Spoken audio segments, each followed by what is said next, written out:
కడప జిల్లా తలమంచిపట్నంలో ఏర్పాటు చేసిన రైతన్న మీకోసం కార్యక్రమంలో ఎమ్మెల్యే ఆదినారాయణ రెడ్డి పాల్గొన్నారు. అనంతరం ఆయన మాట్లాడుతూ జగన్ పులివెందుల పర్యటన రైతుల కోసం కాదన్నారు.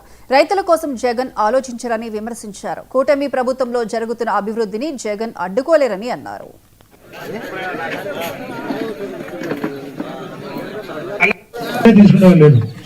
సమస్య పోయింది కాబట్టి ఇక్కడ రౌడీలు ఎవరు లేరు కాబట్టి రౌడీ సీట్లను తీసేయండి. సబ్సిడీ ఇచ్చిన వాళ్ళు ₹1,00,000 ఇచ్చారు.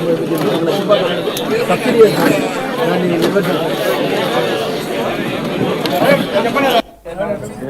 కుర్చీలు నిండిపోయినాయి.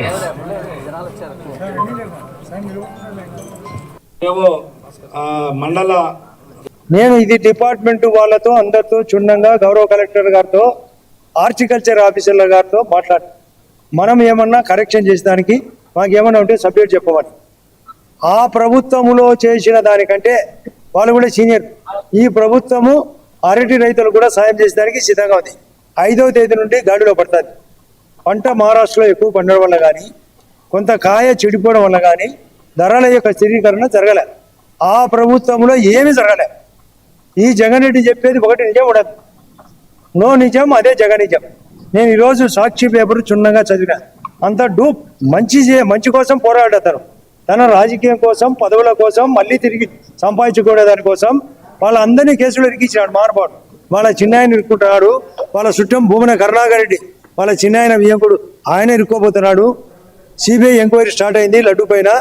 అధికారులు అనేక షిట్లు జరుగుతున్నాయి. ఒకవైపు నాంపల్లె కోర్టులో వివేకానంద రెడ్డి కేసు జరుగుతుంది. మళ్ళీ నాంపల్లె కోర్టులో తన పాత కేసులు రన్ కాబోతున్నాయి. దీంట్లో నుంచి బయటపడకుండా ఈ దరిద్రం మాటలన్నీ రెచ్చగొట్టే మాటలు ఉన్న జగన్ సాధించేది ఏమి లేదు. ఈ అభివృద్ధి ఆగదు.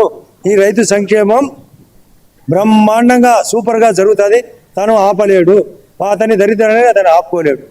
కాబట్టి ఈ పర్యటన బోగస్, అతని మాటలు బోగస్ విషయాలు. అలాగే ఈ ఆర్ఎస్కే విషయాలు ప్రభుత్వాలు ముఖ్యంగా మనకి ప్రకృతి వ్యవసాయాన్ని ప్రోత్సహిస్తున్నారు.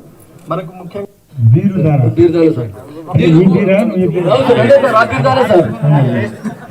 చేసి ఒక టీం ఏర్పాటు చేయడం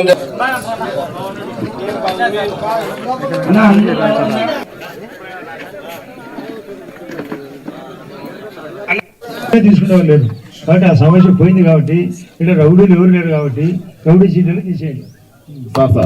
సబ్సిడీ ఇచ్చిన వాళ్ళు ₹1,00,000 ఇచ్చారు.